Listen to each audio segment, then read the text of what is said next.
Morning. Good morning. हाँ, कल कोई बोल रहा था कि ना भैया आए और ऐसे ही पढ़ा के चले गए। ठीक है, मतलब जल्दबाजी में। हाँ, ये मतलब सुना है मैंने, मतलब कल लोगों को ऐसा लगा कि भैया बस आए और स्पीड से पढ़ा के निकल गए। ठीक है, तो कुछ लोगों को समझ में नहीं आया, तो मैं आज फिर से बता रहा हूँ। हम नया चैप्टर स्टार्ट किया था हमने कल। आज चैप्टर 3 दो चर वाले रेखीय समीकरण। ठीक है, तो आज एक हल्का सा मैं ओवरव्यू दे रहा हूँ, आप लोग देख लो, कल का रिवीजन हो जाएगा, फिर आगे बढ़ते हैं। ठीक है, तो क्या पढ़ रहे थे हम?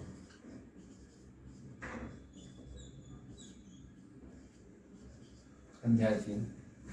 हाँ, तुम लोगों को बहुत कुछ पता रहता है हमारे बारे में, है ना। दो चर वाले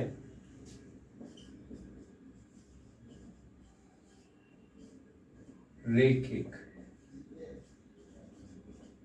समीकरण युग्म हम पढ़ने वाले हैं। ठीक है, क्या पढ़ने वाले? Pair of linear equation into variables. ठीक, तो मैंने कल बताया था कि सबसे पहले तो हमें चर का मतलब पता होना चाहिए, रेखिक समीकरण का मतलब पता होना चाहिए और युग्म का मतलब पता होना चाहिए। तो चर क्या होते हैं? ठीक, तो चर वह वैल्यू जिसका मान समीकरण के अनुसार बदलता रहता है। ठीक है, जैसे मान लीजिए कि यहाँ पर 1 + x लिखा हुआ है, ठीक है, या 5 + x लिखा हुआ है। अगर मैं यहाँ पर x की जगह पर 2 रखता हूं तो क्या मिलेगा मुझे? 3। अगर मैं यहाँ पर 1 की जगह पर 5 रखता हूं तो क्या मिलेगा मुझे? 6। ऐसे में जहां पर वैल्यू चेंज करता चला जाऊंगा x का, वैसे वैसे मान परिवर्तित होता चला जाएगा। या फिर मुझे मान लीजिए यहाँ पर 9 चाहिए, ठीक है, तो मुझे यहाँ x की जगह पर क्या रखना पड़ेगा? 4, तब जाकर ये 9 होगा। ठीक है, या फिर मुझे मान लीजिए कि इसी में यहाँ पर 12 चाहिए, तो मुझे यहाँ क्या रखना पड़ेगा? 7, तब जाकर ये 12 बनेगा। ठीक है, तो ये सारी चीज हम समझ गए कि चर क्या होता है।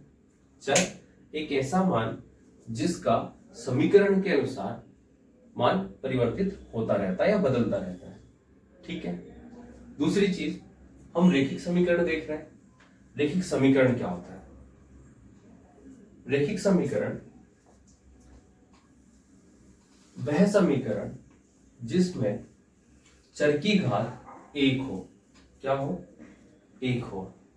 ठीक है, से मान लीजिए ये लिखा हुआ है 5x 7y = 4। यहां पर ये जो चर है इनकी वैल्यू क्या है? घात क्या है? 1 है। ठीक है, ऐसे चर जिनकी घात क्या हो? 1 हो। अब एक घात को तो हम लिखते नहीं है, इसलिए हम सिंपल इसको क्या लिख देते हैं? ठीक, x और y की तरह डिनोट कर देते हैं। कोई दिक्कत परेशानी?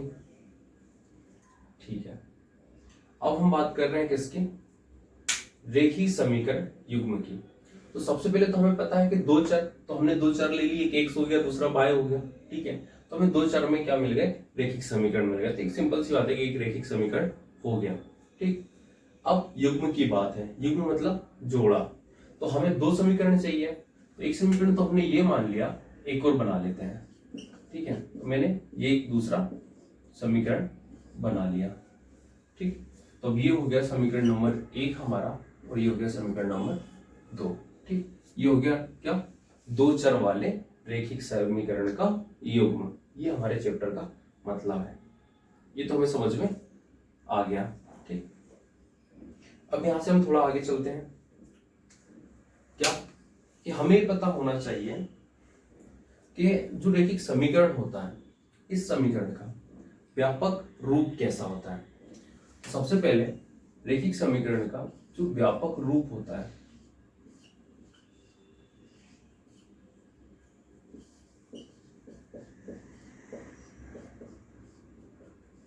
ये इसका समीकरण का क्या होता है? व्यापक रूप होता है। ax + by + c = 0।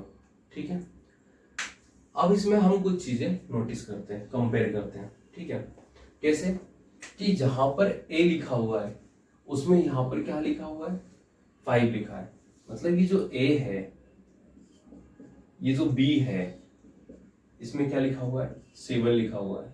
ये c तो है ही नहीं, तो c कहां से लाए?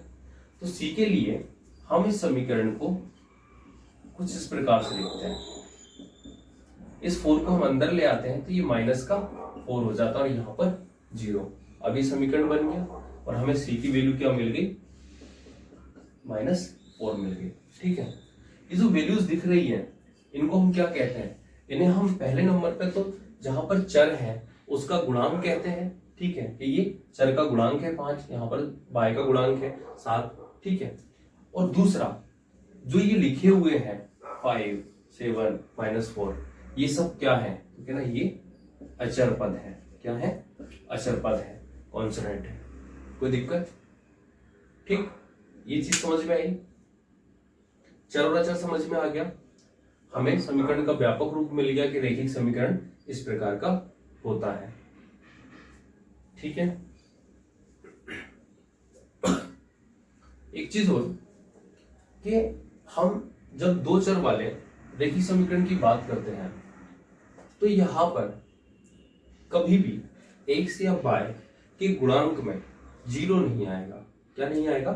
0 नहीं आएगा। ठीक है, तो a और v कभी क्या नहीं हो सकते? 0 नहीं हो सकते, वरना ये दो चर वाला रैखिक समीकरण नहीं रहेगा। ठीक, क्यों? क्योंकि अगर मैं यहां पर किसी भी संख्या में अगर हम 0 का मल्टीप्लाई करेंगे तो वो क्या हो जाएगा? 0 हो जाएगा। तो ये x 0 हो जाएगा तो ये पद हट जाएगा, फिर ये दो चर नहीं बचेंगे, सिर्फ एक चर बचेगा। इसलिए हम इसको क्या करते हैं? कभी भी क्या नहीं हो सकता? किसी भी चर का गुणांक 0 नहीं हो सकता। ये किसी को नोट करना है? कर लीजिए तो, जिसको भी करना है। हाँ, अच्छा, कौन बोल रहा था कि कल भैया कहीं गए थे और कुछ हो गया था? हाँ, अरे कहीं नहीं, कि हम कल मूवी देखने गए थे। हाँ, बस ऐसे ही रास्ते में कुछ हो गया था। एक दोस्त, मतलब रास्ते में रात को आ रहे थे रिटर्न, तो पुलिस वालों ने रोक लिया था, हेलमेट नहीं था। तो पता दोस्त होते ही हैं चिवल्ले, कुछ हरकत ही। तो एक दोस्त बोलता है, कांस्टेबल ने हाथ दिया आकर, तो वो रुक के बोलता है क्या है? तो वो कांस्टेबल बोलते हैं कि हेलमेट कहाँ है? ठीक है, तो मेरा दोस्त बोलता है हमें नहीं चाहिए। तो कांस्टेबल बोलता है नीचे उतर। तो एक पीछे वाला बैठा था, वो क्या कहता है? सर, मैं बगल लेडीज कांस्टेबल कर बिना वारंट के थाने नहीं जाऊंगा। इनका इतने बड़े भी होते हैं। चलो छोड़ो, आगे बढ़ते हैं। ठीक है, हो गया ये? हाँ हाँ, ठीक है, चलो तो मैं इसको साफ कर दूं।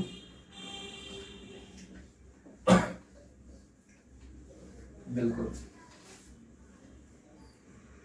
चलिए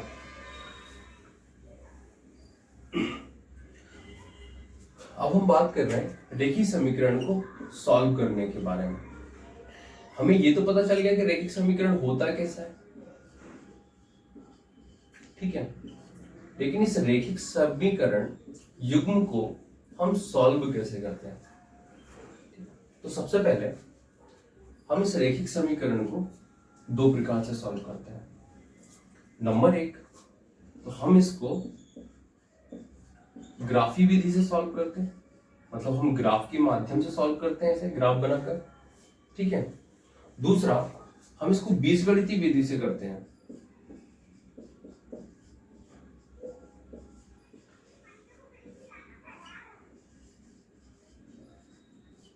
ठीक, कैसे? बीजगणितीय विधि से सॉल्व करते हैं। ग्राफी विधि कैसे? तो हम इसको ग्राफ में दर्शाते हैं रेखाओं के माध्यम से। ठीक है, ग्राफ कैसा होता है? तो कुछ ऐसे, ये x हो गया, x डेश, ये y अक्ष और ये y डेश। यहां पर 0 होता है। जब हम x अक्ष की तरफ बढ़ते हैं तो इधर 1, 2, 3, 4, 5, 6 ऐसे पॉइंट्स होते हैं। जब x डेश की तरफ बढ़ते हैं तो इधर माइनस में होते हैं। ठीक, यही पॉइंट्स किस में मिलते हैं? माइनस में। ऐसे जब हम ऊपर जाते हैं तो यहाँ पर ही हमें सब प्लस में मिलते हैं, 1 2 3 4, और जब हम नीचे जाते हैं तो हमें ये माइनस में मिलते हैं। ठीक है, ये बात समझ में आई। तो हम इसमें दर्शाते हैं रेखाओं के माध्यम से। ठीक है, किसके माध्यम से? रेखाओं के माध्यम से। दूसरा बीजगणितीय विधि। दूसरा क्या?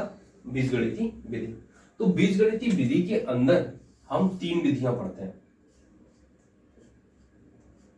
बीजगणितीय विधि के अंदर हम 3 विधियां पढ़ते हैं। नंबर 1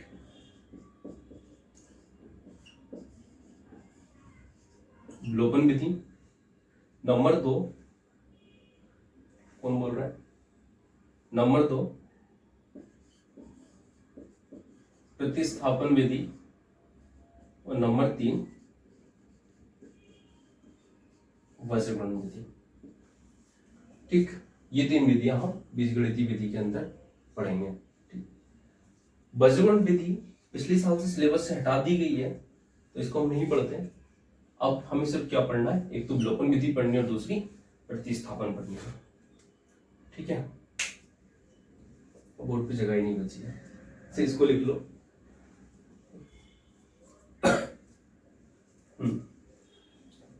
फिर कुछ नहीं, आ गए और क्या, पैसे देंगे। हाँ चलिए, ठीक है। तो रैखिक समीकरण युग्म को सॉल्व कैसे करते हैं? हम 2 विधियों के माध्यम से करते हैं। पहला ग्राफी विधि और दूसरा बीजगणितीय विधि। ठीक है, बीजगणितीय विधि के अंदर हम 3 विधियां पढ़ेंगे। पहला विलोपन विधि, दूसरा प्रतिस्थापन और तीसरा वज्रगुणन विधि। ठीक है, ओके, मैं साफ कर दूं इसको।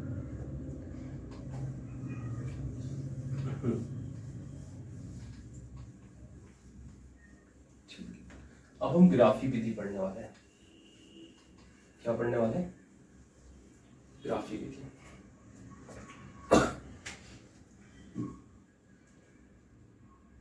अच्छा, ग्राफ में हम कुछ पॉइंट्स बनते हैं, ठीक है, जिन्हें हम अक्ष कहते हैं।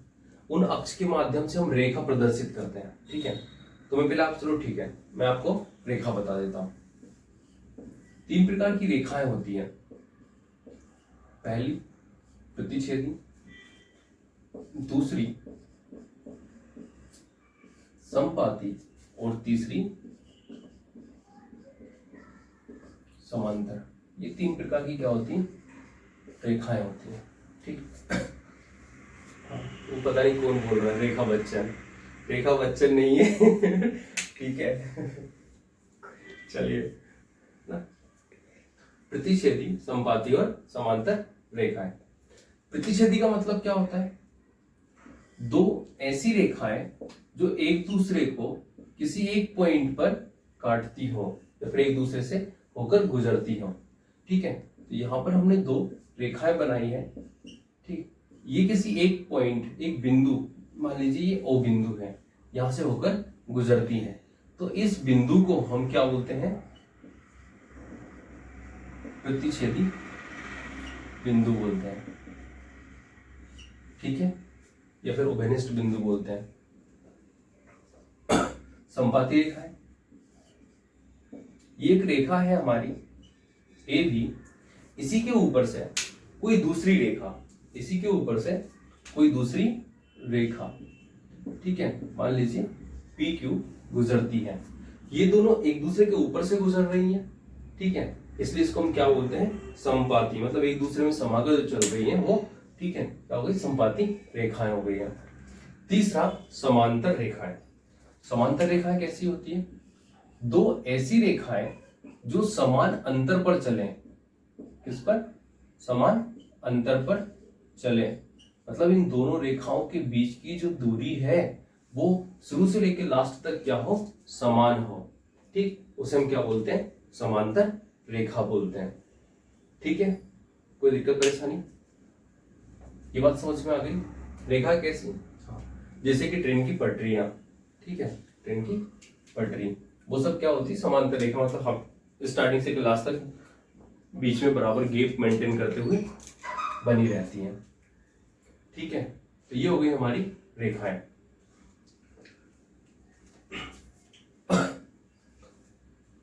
इन रेखाओं के माध्यम से जब हम किसी भी व्यापक समीकरण के बारे में बात करते हैं, मान लीजिए कि ये जो हमारा व्यापक समीकरण का रूप है, इसके माध्यम से जब हम किसी दूसरे समीकरण की तुलना करते हैं तो हमें ये पता चलता है कि ये समीकरण का ग्राफी रूप क्या है।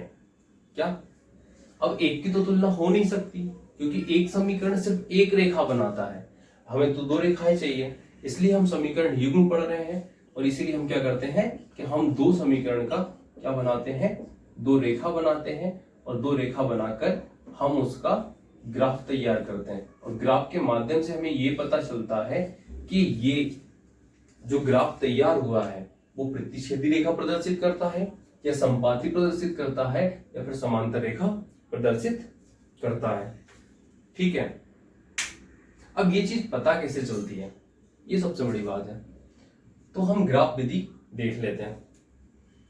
ठीक, नहीं देखें? कुछ लोग बोल रहे हैं कि पहले कुछ छूट गया है, हम वो पढ़ लेते हैं। ठीक है, तो ये हमारा ग्राफी निरूपण तो हमें समझ में आ गया कि ये होता है, तो हम ये तो ग्राफी निरूपण हो गया। अब मैं आपको बीजगणितीय निरूपण बताता हूं इनका, कि बीजगणितीय निरूपण कैसा होता है। बीजगणितीय निरूपण में जब हम प्रतिच्छेदी रेखाओं की बात कर रहे होते हैं, किसकी? प्रतिच्छेदी रेखाओं की बात कर रहे होते हैं, तो यहां पर A1 और A2, अब ये समझ में नहीं आया A1 और A2 क्या है। ठीक है, तो हम इन दोनों समीकरणों की बात कर रहे हैं। किसकी? इन दोनों समीकरणों की बात कर रहे हैं। ये समीकरण एक हो गया और हमारा ये दो समीकरण दो हो गया। ठीक, अब जब हम इस व्यापक रूप से इन समीकरणों की तुलना करते हैं तो हमें कुछ मान मिलते हैं। जैसे यहाँ पर A है, जब हम पहले समीकरण की बात करते हैं तो A1 हमें क्या मिला? 7। ठीक, B की बात कर रहे हैं तो ये V1 मिला हमें, और हम C की बात कर रहे हैं तो ये C1 मिला हमें 9। हमने सब में 1 क्यों लगाया?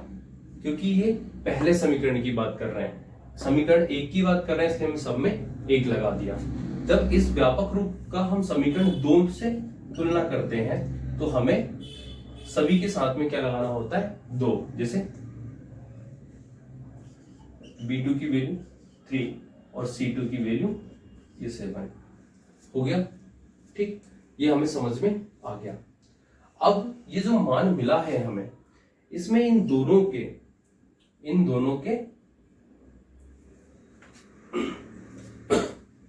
A1 अपॉन A2 के अनुपात की तुलना हम B1 अपॉन B2 से बात करते हैं।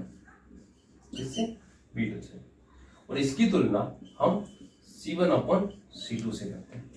ठीक, जब इन तीनों की आपस में तुलना की जाती है, इन तीनों के अनुपातों की आपस में तुलना की जाती है, तो हमें कुछ चीजें ऐसी मिलती है कि हो सकता है ये मान कहीं पर इन दोनों का मान समान हो, कहीं हो सकता है इन दोनों का मान समान हो, कहीं हो सकता है इन तीनों के मान भिन्न भिन्न हो, कहीं हो सकता है इन तीनों के मान समान हो। ठीक है, तो हम वही चीज की क्या करते हैं? तुलना करते हैं। तो सबसे पहले जब हमें क्या मिलता है कि A1 और A1 A2 का अनुपात V1 V2 के अनुपात के बराबर नहीं मिलता, क्या? अगर इन दोनों का अनुपात समान नहीं है तो उस जगह पर हम इसे क्या बोलते हैं? प्रतिच्छेदी रेखा प्रदर्शित करेंगे ये समीकरण युग्म। ठीक है, दूसरा, अगर हमें इन तीनों का मान A1 A2 V1 V2 और C1 C2 का मान तीनों जगहों पर कैसा मिले? समान मिले। तीनों जगहों पर कैसा मिले? समान। A1 अपॉन A2 का अनुपात, B1 B2 का अनुपात और C1 C2 का अनुपात तीनों का कैसा मिले? हमें समान मिले, तो हम उस जगह पर क्या कहते हैं कि ये संपाती रेखा प्रदर्शित करेंगे। ठीक, क्या कह सकते हैं कि ये जो दोनों समीकरण है वो कैसा ग्राफ तैयार करेंगे? कितना संपाती रेखाओं का ग्राफ तैयार करेंगे। ठीक है, तीसरा हम बात कर रहे हैं किसकी? समांतर रेखाओं की। जब A1 A2 V1 V2 और C1 C2 में जब हम तुलना करते हैं, इसमें A1 A2 का B1 B2 के मान के समान मान होता है, परंतु C1 C2 का मान भिन्न होता है। या फिर हम ये कह सकते हैं कि A1 A2 का मान B1 B2 के मान के बराबर होता है, परंतु C1 और C2 का मान अलग होता है। ठीक है, उस कंडीशन में जो समीकरण युग्म है वो कैसी रेखा प्रदर्शित करेगा, तो क्या समांतर रेखा प्रदर्शित करेगा। कोई दिक्कत नहीं? ठीक, जिसको लिखना है वो लिखो, जल्दी लिखो, बता रहा हूं। ठीक, लिख लो।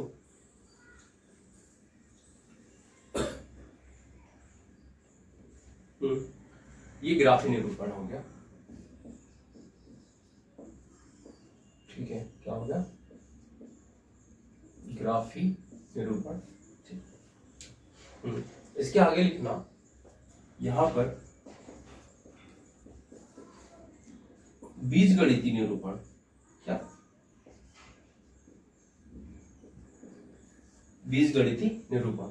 अब बीजगणितीय निरूपण क्या होता है? ठीक है, दिख नहीं रहा है? okay. चलो मार्कर चेंज करता हूं। बीजगणितीय निरूपण क्या होता है? कोई बोल रहा है? ठीक है, ये तो दिख रहा है।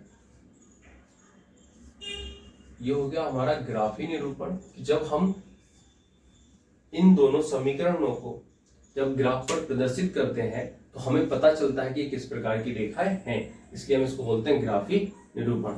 अगर हमें बाई चांस मान लीजिए कि ग्राफ में ना पूछा जाए, और अभी हमने देखा कि बीजगणितीय विधियां हैं हमारे पास दो, ठीक है, तीन है लेकिन हमें दो पढ़नी है, एक विलोपन और दूसरी प्रतिस्थापन। अगर उसमें हमसे पूछा जाए कि इनका कैसा निरूपण होगा, तो हम बीजगणितीय निरूपण लिख रहे हैं।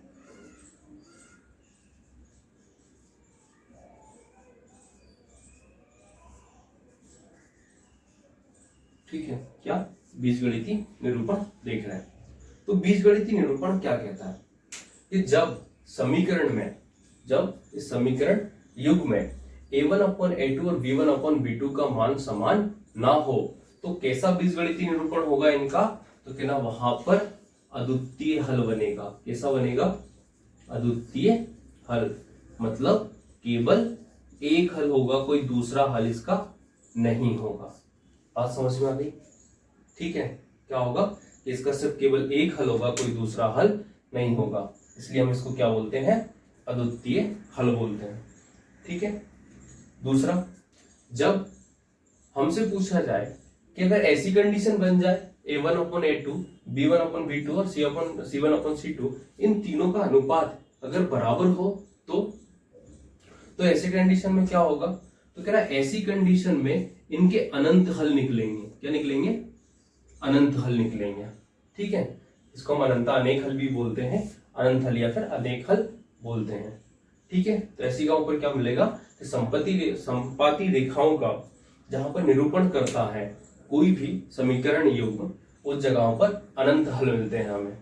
इसके बाद अगर ऐसी कंडीशन बने A1/A2 B1/B2 तो समान है, परंतु C1/C2 का मान भिन्न है, तो क्या होगा? तो कहना ऐसी कंडीशन में हमारी रेखाएं तो समांतर रेखाएं होती है, परंतु इनका कोई भी हल नहीं होता, कोई भी हल नहीं होता। ठीक है, ये बात समझ में आई? अब एक सिंपल सी बात है कि ऐसा होता क्यों है? ठीक है, ऐसा इसलिए होता है कि हमारे पास ये जो रेखाएं हैं, जो हमने दो रेखाओं की बात की थी, ये रेखा सिर्फ एक जगह से होकर गुजरी है। ठीक है, कितनी जगहों से? सिर्फ एक जगहों से। जब एक जगह से गुजरी है तो सिर्फ एक हल निकलेगा। ठीक है, इसलिए हम इसको प्रतिच्छेदी रेखा बोलते हैं, जो सिर्फ एक जगह से गुजरी है, इसलिए इसका क्या हो गया? एक हल निकला। जब ये रेखाएं एक दूसरे पर होकर निकलती है, एक दूसरे पर चढ़कर निकलती है, तो इनके अनंत हल मिलते हैं। ऐसा क्यों? क्योंकि ये रेखा हर जगह तो एक दूसरे से मिल रही है, अनंत जगह मिल रही है, अनेक जगह मिल रही है, इसलिए हम इसको क्या बोलते हैं कि इसमें अनंत हल मिलेंगे या फिर अनेक हल मिलेंगे। ये बात समझ में आ गई? तीसरा, कि समांतर रेखाओं में कोई हल क्यों नहीं मिला? क्योंकि ये दोनों रेखाएं एक दूसरे को कभी कहीं पे टच करती नहीं है, कहीं भी चले जाओ ये हमेशा एक दूसरे से दूरी बनाए रखती हैं, इसलिए इनके बीच में कोई भी हल नहीं मिलता। ठीक है, तो ये बात समझ में आई है। ठीक। एक ग्राफीय निरूपण में पूछा जाता है हमसे कि जब कोई भी समीकरण युग्म हमें दिया गया है, क्या इस समीकरण युग्म का हल संगत होगा या असंगत होगा। क्वेश्चन पूछे जाते हैं, 2 मार्क्स में क्वेश्चन आता है, ठीक है, कि दिया गया समीकरण बताइए क्या इसका हल संगत है या असंगत है। तो हम इसके बारे में पता कैसे करते हैं, तो जब हम किसी भी समीकरण युग्म को सॉल्व करते हैं तो उसमें अगर हमें कोई हल मिल जाए तो उसका जो निरूपण है वो कैसा हो गया, क्या संगत हो गया, कैसा हो गया, संगत हो गया। जहां पर हमें एक हल मिल गया तो ये कैसा होगा, संगत होगा। यहाँ पर अनंत हल मिल गए मतलब ये कैसा होगा कि ना ये भी संगत होगा। ठीक है, और जहां पर हमें कोई हल नहीं मिला, वहां कैसा होगा कि ना यहाँ असंगत होगा। बात समझ में आ गई।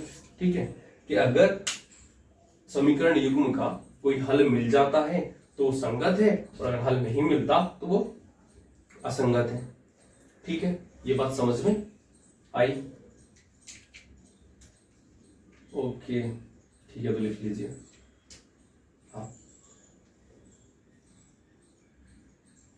हाँ मैं कहीं चला गया था घूमने, अभी आया हूँ। कल इसलिए तो लोगों को लग रहा था कि कुछ अजीब सा ना, बिल्कुल कोई नया बच्चा बोल रहा था कि ना वो सर हैं, हाँ उन्होंने तो कल आधा घंटे की क्लास लेके चले गए थे।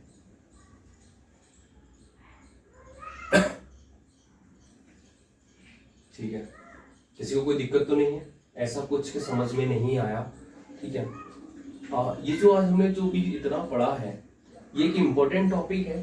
ठीक है, एक इम्पोर्टेंट, इसमें से हमें ज्यादा नहीं तो 1 नंबर का ऑब्जेक्टिव तो देखने को मिलता है। ठीक, खास करके जहां पर ये बीजगणितीय निरूपण लिखा हुआ है या ग्राफी निरूपण लिखा हुआ है, इनसे हमें 1 नंबर का क्वेश्चन देखने को जरूर मिलता है। ठीक, तो हमारे लिए सारी की सारी चीजें इंपॉर्टेंट है।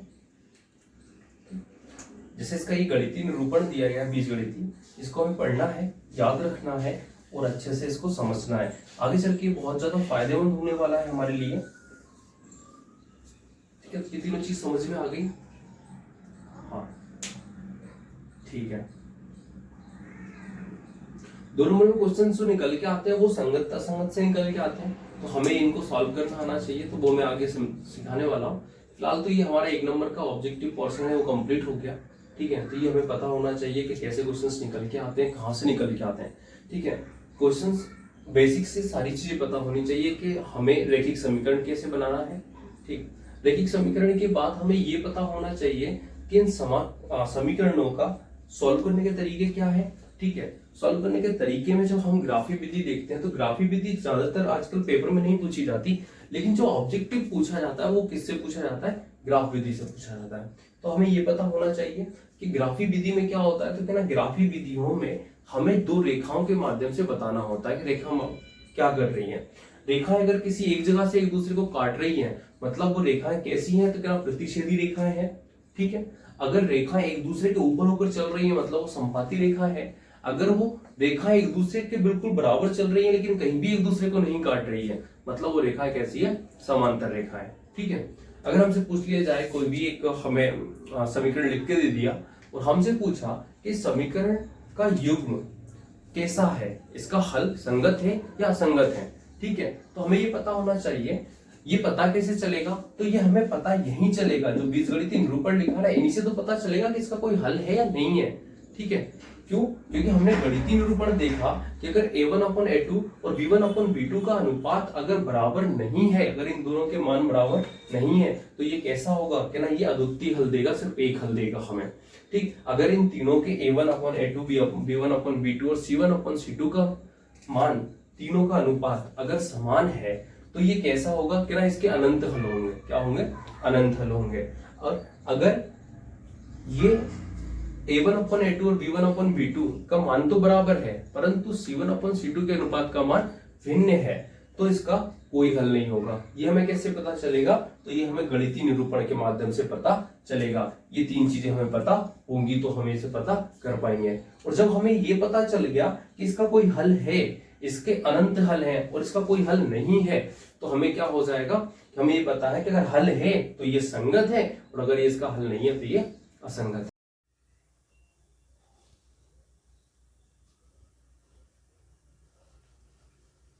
ठीक है, तो हो गया, सभी ने नोट कर लिया? ठीक, ओके। ठीक है, तो हम क्या देख रहे हैं? अब हम ग्राफ विधि देख रहे हैं। ठीक है, चलिए।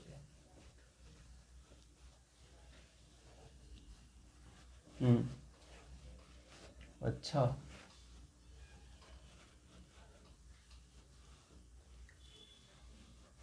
टेस्ट रखेंगे, जल्दी रखेंगे।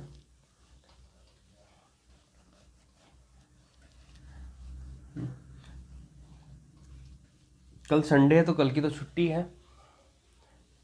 अब सोच रहे हैं कि चलो रक्षाबंधन के बाद रखते हैं टेस्ट, इतने टेस्ट नहीं रख रहे। रक्षाबंधन मनाओ बढ़िया, ठीक है। इसके बाद सोचते हैं कि क्या करना है क्या नहीं करना है।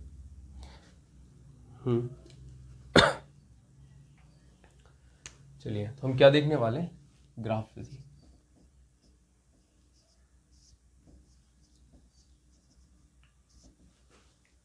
क्या? ग्राफ विधि। तो ग्राफ विधि के लिए सबसे पहले तो हमें जरूरत है किसकी? एक रेखिक समीकरण युग्म की। किसकी? एक रेखिक समीकरण युग्म की। तो हमने मान लीजिए कि हमने दो समीकरण ले लिए, x plus 3y equals to 6, ये तो हो गया हमारा समीकरण नंबर 1। ठीक है, एक और समीकरण ले लो, 2x minus 3y equals to 12, ये हो गया हमारा समीकरण नंबर 2। कोई दिक्कत परेशानी नहीं? ये हमने दो समीकरण ले लिए। ठीक, अब इन समीकरण में करते क्या है? तो ग्राफ विधि में सबसे पहले हमें जो दिया गया है, ठीक है, वो हमें क्या दिया गया है कि हमें दो एक रेखिक समीकरण युग्म दिया है, मतलब ये दो समीकरण दिए हैं। तो हम ग्राफ विधि जैसे स्टार्ट करते हैं तो हम हल में लिखते हैं यहां पर क्या दिया है, रेखिक समीकरण युग्म। ठीक, ठीक है। तो क्या करते हैं हम समीकरण एक को लेते हैं। ठीक है, तो हम यहां लिखते हैं समीकरण एक से।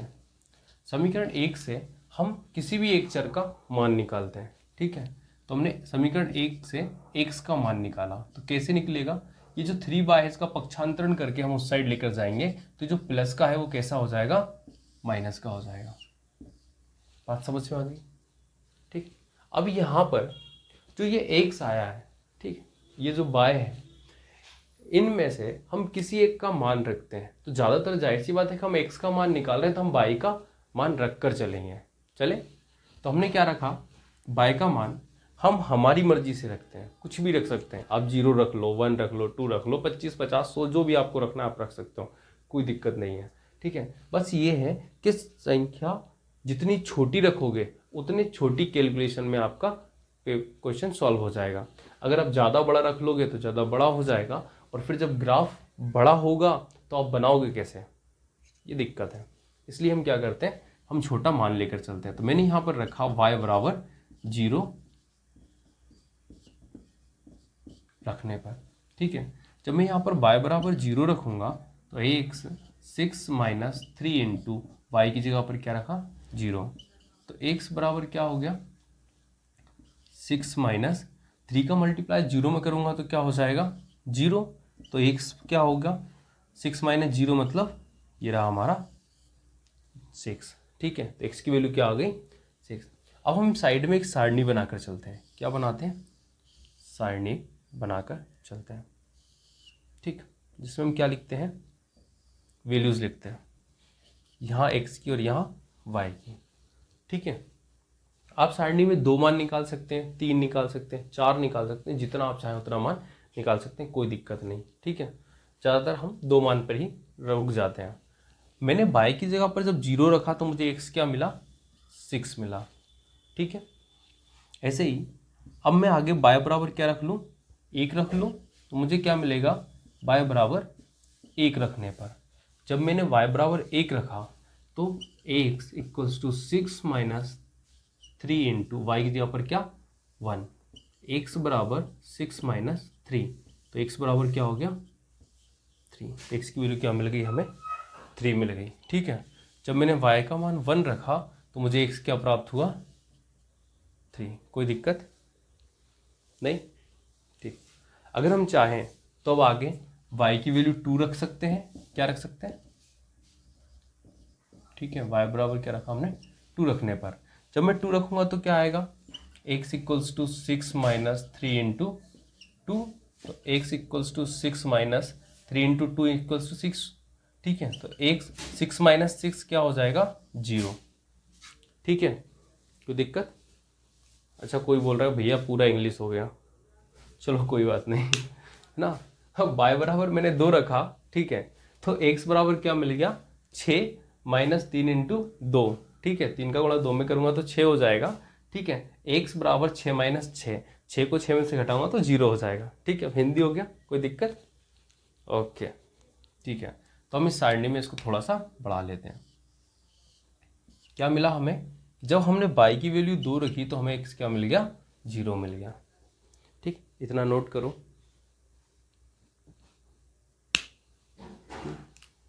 समझ में नहीं आया किसी को, क्या किया हमने, हम ग्राफ विधि में 2 समीकरण में जो हमें मिलते हैं उनमें से हम एक एक समीकरण को लेकर चलते हैं और x और y का मान निकालते हैं। कैसे कि हमने पहला समीकरण लिया, इसमें से किसी भी एक चर का हमने x का निकाला, x का मान निकाल लिया, जो बचा हुआ चर था उसकी जगह हमने हमारे मन से कोई भी वैल्यू रख ली।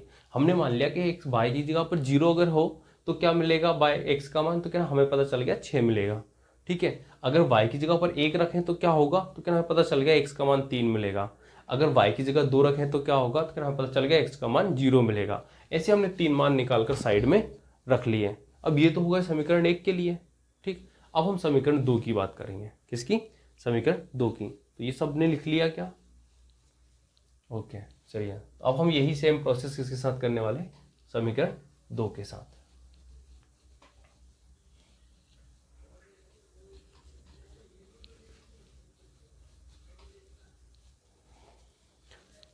ओके,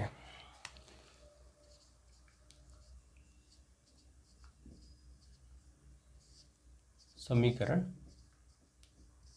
2 से, समीकरण 2 से हम किसी एक का मान निकालें, किसका, x का ही निकाल लेते हैं। इस -3y को उस साइड लेकर जाऊंगा तो क्या हो जाएगा, प्लस का 3y हो जाएगा। ठीक, x का मान निकालना है तो ये क्या हो जाएगा, ये जो 2 है ये नीचे चला जाएगा, कोई दिक्कत परेशानी। तो ये तो हो गया हमारा x का मान। अब इसमें वही प्रोसेस कि y की जगह कुछ रख लें, तो क्या ना सेम y की जगह पर क्या रख लें 0, तो y बराबर क्या रखने पर, कि ना 0 रखने पर मैं पता कर रहा हूँ कि x का मान क्या आएगा। ठीक है, तो मैंने जब यहाँ पर क्या रखा, y की जगह पर 0 रखा तो मुझे क्या मिला, ठीक 12 प्लस ये 3 का गुणा 0 में करूँगा तो 0 हो जाएगा, x बराबर, तो x की वैल्यू क्या मिली मुझे, ठीक है, x का मान क्या मिल गया 6, ये तो समझ में आ गया। ठीक, अब हम क्या करें कि ना y का मान लेकर चलते हैं, तो कि ना y के बराबर क्या, कोई बोल रहा है भैया 5 रख लो, ज़्यादा बड़ा नहीं हो जाएगा, चलिए कम करते हैं 2 रख लेते हैं, 1 नहीं रख रहे हैं। ठीक है, y बराबर 2 रखने पर, y बराबर 2 रखूंगा तो समीकरण कहाँ जाएगा, 12 प्लस 3 इंटू 2 अपॉन 2, तो x बराबर क्या हो जाएगा 12 प्लस 6 अपॉन 2, x बराबर ये क्या हो गया 12 प्लस 6 18 अपॉन 2, 12 प्लस 6 18, 18 को 2 से भाग किया तो 9, तो x का मान क्या आ गया 9 आ गया। तो हमें लगभग 2 मान मिल गए। ठीक है, हम 2 ही निकाल लेते हैं, ज़्यादा ज़रूरत नहीं है। तो एक और हमने समीकरण 1 और 2 के लिए क्या बना ली, सारणी बना ली, बनाए, तो यहाँ x और यहाँ पर y रखा। जब हमने y का मान 0 रखा तो हमें x क्या मिला 6, जब हमने y का मान 2 रखा तो x क्या मिला हमें 9, ये 2 चीज़ें हमें मिल गई, कोई दिक्कत परेशानी। अब इसके बाद क्या करते हैं, इसके बाद हम ग्राफ तैयार करते हैं। क्या करते हैं, ग्राफ तैयार करते हैं। ठीक है, तो ये सारी चीज़ हमें समझ में आ गया। ठीक, जरूरी हो तो आप एक तीसरा मान निकाल सकते हो, नहीं निकालना चाहो तो कोई दिक्कत नहीं। वैसे ही संख्या 9 तक पहुंच गई है तो ये बहुत बड़ा ग्राफ हो जाएगा, तो ऑलरेडी रहने दीजिए। ठीक है, तो इसको आप नोट करिए, फिर हम समझते हैं।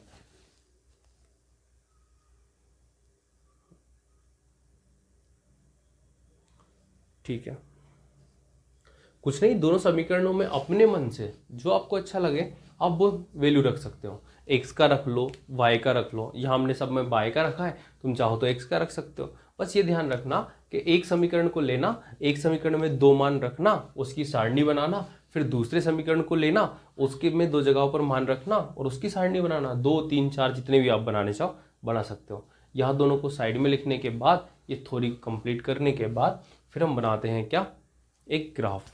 ठीक है, ये हो गया हो तो मैं साफ करूं। ठीक है, चलो, तो अब शानदार से बढ़िया नीचे जगह छोड़कर थोड़ी सी बढ़िया, हाँ बढ़िया पेज में अच्छे से लिखना, ग्राफ बनाना बढ़िया साफ। कंजूसी मत करना कोई भी। हाँ ठीक है, ये हमने ऊर्ध्वाधर रेखा खींची, हाँ, और ये एक हमने, ठीक, अच्छा क्षैतिज रेखा खींची। ठीक है, इसको हम एक अक्ष बोलते हैं। ठीक, इसको एक साथ, ये हमारा बाय डेस हो गया और ये हमारा बाय हो गया। कोई दिक्कत, मतलब ये एक ऐसी जगह हो गई यहाँ पर कि यहाँ मैं खड़ा हुआ हूँ, कोई भी खड़ा हुआ है, जिसे हम जीरो बोल रहे हैं। ठीक है, ये हमारी वो लाइन रेखा है जहाँ से स्टार्ट होती है, जिसे हमने फर्स्ट चैप्टर में पढ़ा था पूर्णांक के टाइम पे। इधर जाओगे तो पॉजिटिव, इधर जाओगे तो नेगेटिव, इधर जाओगे तो पॉजिटिव, इधर जाओगे तो नेगेटिव, ये वो जगह है। ठीक, अगर मैं यहाँ से इधर जाता हूँ तो मुझे पॉजिटिव अंक मिलते हैं, 1 2 3 4 5 6 7 8 9, इस प्रकार से। ठीक, कोई दिक्कत परेशानी। बाय में जाता हूँ तो 1 2 3 4 5 6, कोई दिक्कत। माइनस की तरफ जाता हूँ तो -1 -2 -3 -4, माइनस की तो कोई वैल्यू नहीं है तो हमें माइनस की बनाने की ज़रूरत है भी नहीं। कोई बोल रहा है कि आधे हिंदी आधा इंग्लिश हो रहा है ना, क्या करें। ठीक है, ये बात समझ में आ गई। तो ये तो हो गया हमारा एक ग्राफ जिसे हम बनाते हैं। अब ग्राफ बनाते हैं तो कैसे तैयार करते हैं, तो हम सबसे पहले समीकरण 1 की रेखा तैयार करते हैं। किसकी, समीकरण 1 की। तो हमें दिख रहा होगा कि एक अक्ष पे कहीं 6 है, पहली बार कि ना, ये दिख गया हमें एक अक्ष पे 6, कि ना बाय पे तो 0 है, तो कि ना बाय का 0 तो यही है। ये दोनों कहाँ मिलेंगे, तो कि ना ये यहाँ मिलेंगे, एक पॉइंट यहाँ हो गया, तो इस पॉइंट को हम क्या लिख सकते हैं कि ना 6 0, ये हमने पॉइंट लिखा, पहला पॉइंट।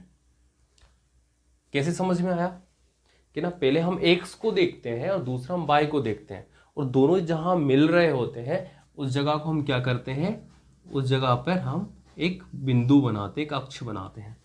ठीक, एक बिंदु बनाते हैं। ठीक, तो ये 6 पर मिल रहे, ठीक है, ये वाई का 6 0 रहा और ये एक्स का 6 रहा, ये हमने बनाया। अब दूसरा कि ना, एक्स पे कहीं 3 है और वाई का मान 1 है, तो कि ना एक्स का 3 तो ये रहा और वाई का 1 ये रहा, तो ये कहीं यहाँ के मिलेंगे, दोनों यहाँ कर मिलेंगे, तो क्या ना, हमने यहाँ पर एक बिंदु बना दिया। ये जो बिंदु है उसमें हम पहले एक्स का मान लिखेंगे और बाद में वाई का लिखेंगे, ये लिख लिया। ठीक, फिर क्या कि ना, दूसरा भी बनाए क्या, ठीक है, कि ना एक और तीसरा वो भी बना लेते हैं कि ना, एक्स का मान तो ये रहा 0, ठीक, और वाई का मान रहा 2, तो कि ना वो तो ये रहा, तो कैसे बनेगा, तो क्या ना, ये तो रहा 0 और ये रहा 2, तो कैसे बनेगा और कहाँ बनेगा, ये एक समस्या है। अच्छा, कोई बोल रहा है यहाँ बनेगा, कहाँ पर, यहाँ पर। ठीक, तो कैसे लिखूं? ये बिंदु हमारा, पहले x का मान और फिर y का मान, बन गया, कोई दिक्कत नहीं। अब इन तीन बिंदु हमने तीन मान निकाले थे और इन तीनों मान के साथ हम क्या बनाते हैं, एक दूसरे से इनको मिलाते हैं। ठीक है, तो मैं यहां से चला इनको मिलाता हुआ, ठीक है, स्केल से खींच लेना, ठीक है, थोड़ा सीधा हो जाएगा, वरना कहो कि ये क्या सांप जैसा बना दिया। ठीक है, सड़क लग रही है किसी को, हाँ कोई बोल रहा है रस्सी पड़ी है, हाँ हाँ ठीक है।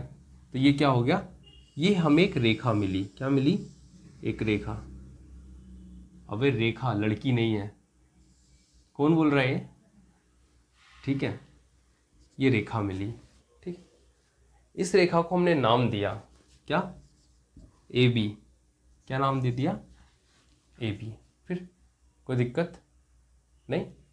हाँ, वैसे ज़्यादातर हम इन पॉइंट्स को नाम देते हैं, तो हम यहाँ लिख लेते हैं ए और ये हो गया हमारा वी। ठीक है, इसको हमने नाम दे दिया पॉइंट सी, कोई दिक्कत नहीं। तो ये हमारी ए बी रेखा हो गई। ठीक, ये किस समीकरण की है, तो हम चाहें तो यहाँ पर कहीं पे भी इस रेखा के पास में हम समीकरण लिख सकते हैं, ताकि लोगों को समझ में आ जाए कि ये किसका समीकरण की रेखा है। तो ये समीकरण की रेखा है x + 3y = 6 की। ठीक, अब हम समीकरण 2 के मान की तरफ चलते हैं। तो हमें x का मान 6 दिखाई दे रहा है और y का मान 0। तो x का मान तो 6 यहीं पर होगा और y का मान 0 यही होगा, मतलब पॉइंट यही रहेगा, बिंदु भी यही लिखना पड़ेगा हमें। ठीक है, दूसरा क्या ना, x का मान 9 है और y का मान 2 है, तो क्या ना x तो ये रहा 9 और y का मान 2 इधर रहा। ठीक है, मतलब इन दोनों का जो बिंदु बनेगा वो कहीं यहां बनेगा।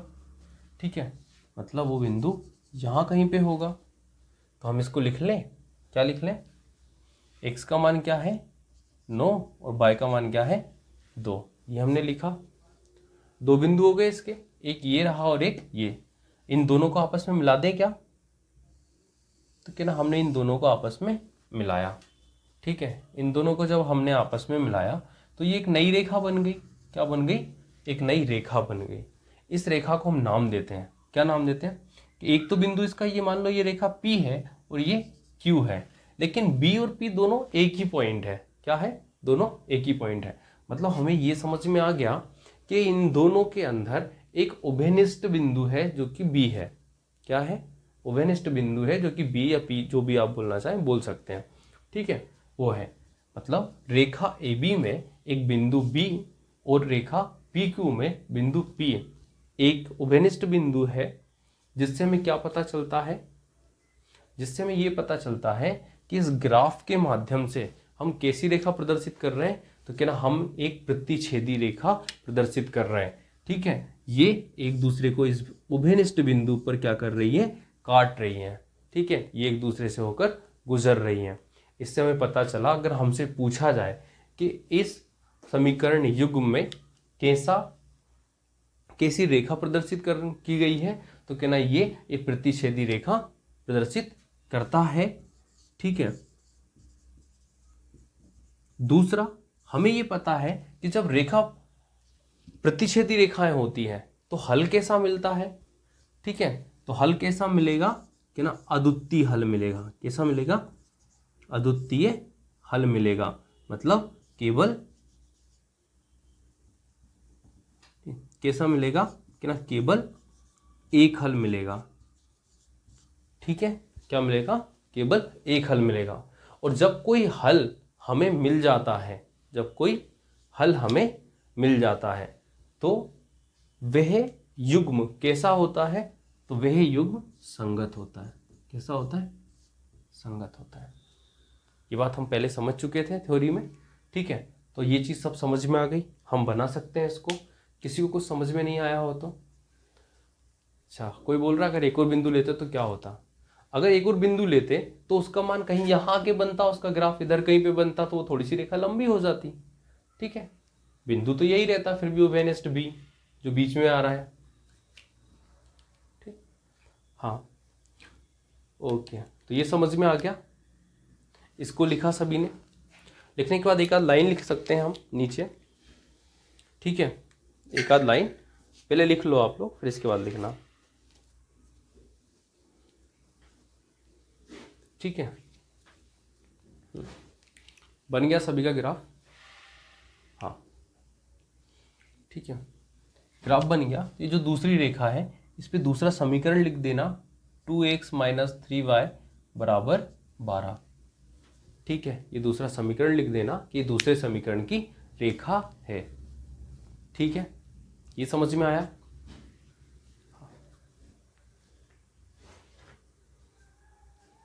अब लिखो लास्ट में, हम ग्राफ में देखते हैं कि क्या देखते हैं कि जो रेखाएं हैं ए बी और पी क्यू में एक उभयनिष्ठ बिंदु बी है, क्या है, एक उभयनिष्ठ बिंदु बी है जिसमें ऐसे लिखना 6 और 0, ठीक है। इसलिए रेखिक समीकरण युग्म का एक हल है, क्या है, एक हल है। हल में x बराबर 6 और y बराबर 0, क्या है, x बराबर 6 और y बराबर 0 है, अर्थात समीकरण युग्म संगत है। कैसा है? संगत है। कोई दिक्कत किसी को भी? अरे जो हमने लिखा है इसमें जो दिखाया गया हम वही तो लिख रहे हैं कि रेखा ए बी और रेखा पी क्यू में एक उभयनिष्ठ बिंदु बी है, ठीक है, क्या है, बी है। इसलिए इसका एक मान होगा x बराबर 6 और y बराबर 0, ठीक है, इसका एक हल होगा, ठीक। इसलिए या अर्थात ये एक समीकरण युग्म, ये समीकरण युग्म संगत युग्म है।